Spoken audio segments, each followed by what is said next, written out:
Olá, amigos e amigas. Hoje vamos falar um pouquinho sobre algo que é extremamente perverso e que nos causa angústia ao falarmos desse tema, que é a extrema pobreza.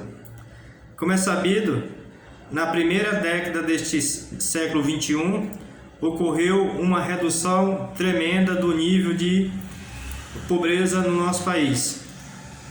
Estima-se que teve uma redução de em torno de 33 milhões de pessoas que saíram da extrema pobreza a partir do ano de 2003 até o ano 2010. Entretanto, nesta década, que termina agora no dia 31 de dezembro de 2020, tem-se observado uma redução significativa desse nível de pessoas que saem da pobreza. Ao contrário, tem aumentado muito o número de pessoas que saíram de uma vida mais ou menos razoável para a pobreza e até mesmo para a extrema pobreza.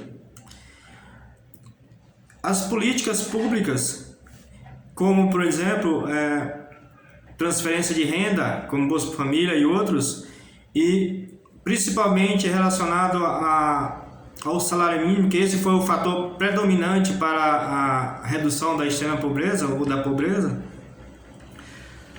Nos últimos 5 anos, 6 anos, na verdade, houve um retrocesso, no qual o nível de desenvolvimento caiu significativamente, passou do campo positivo para o campo negativo.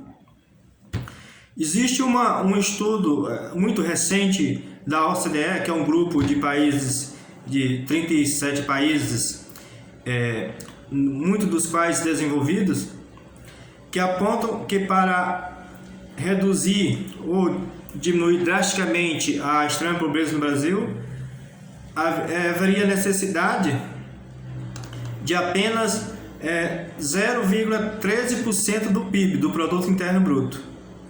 Mas, pelo visto, o atual governo não está disposto a realizar esse tipo de política visando a redução da pobreza. No entanto, esse estudo também aponta que eu, como economista, eu sei que isso é a verdade, de que apenas com o aumento da produtividade é que se poderá transformar o nosso país em país desenvolvido e, ao mesmo tempo, diminuir significativamente o nível de pobreza, não só a extrema pobreza, mas o nível de pobreza em geral. Porque com o aumento da geração de riqueza por trabalhador, ou seja, o aumento do nível de produtividade, é que elevará a renda de forma consistente. Essas políticas, pelo visto, não estão postas em prática pelo atual governo e o governo anterior, no caso do Temer. É preciso que se tenha políticas consistentes de formação de mão de obra com condições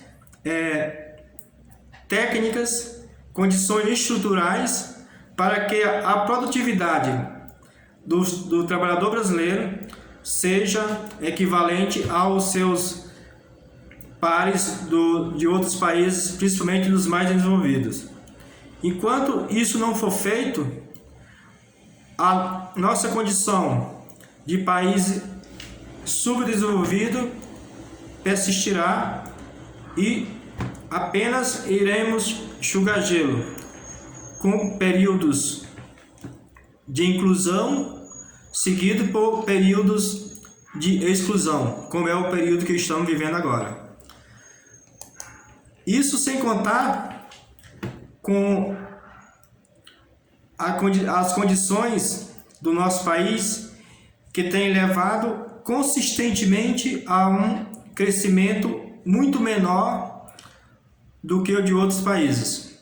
Por exemplo, nesta década que iniciou em 2011 e termina agora em dezembro de 2020, o Brasil cresceu apenas 2,2%. A economia brasileira cresceu apenas 2,2% em todo esse período de 10 anos. Enquanto isso, os outros países do mundo, a média, cresceu 30,5%. Só aí já dá essa dimensão da diferença que existe entre o Brasil e o resto do mundo. Esses 30,5% é a média mundial. Isso significa que outros países cresceram muito mais do que esses 30,5%. Isso significa que o nosso país ficou muito mais pobre, considerado o resto do mundo. Nosso país realmente está capengando. Apenas considerando o nosso país,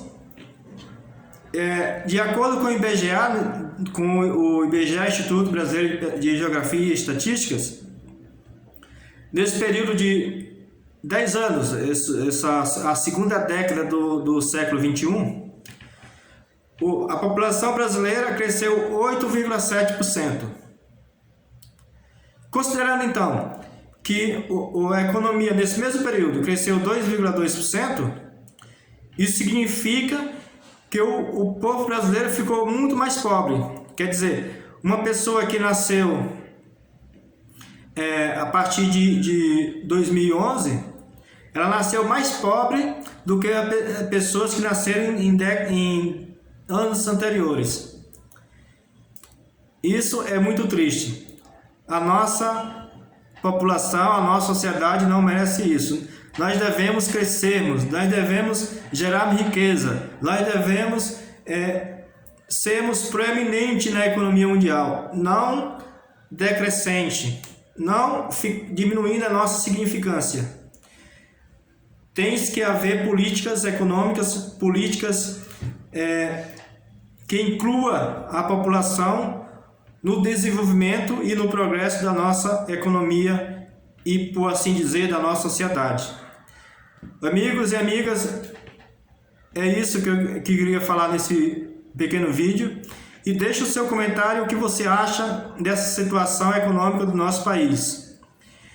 E não se esqueça de se inscrever no canal. Um abraço.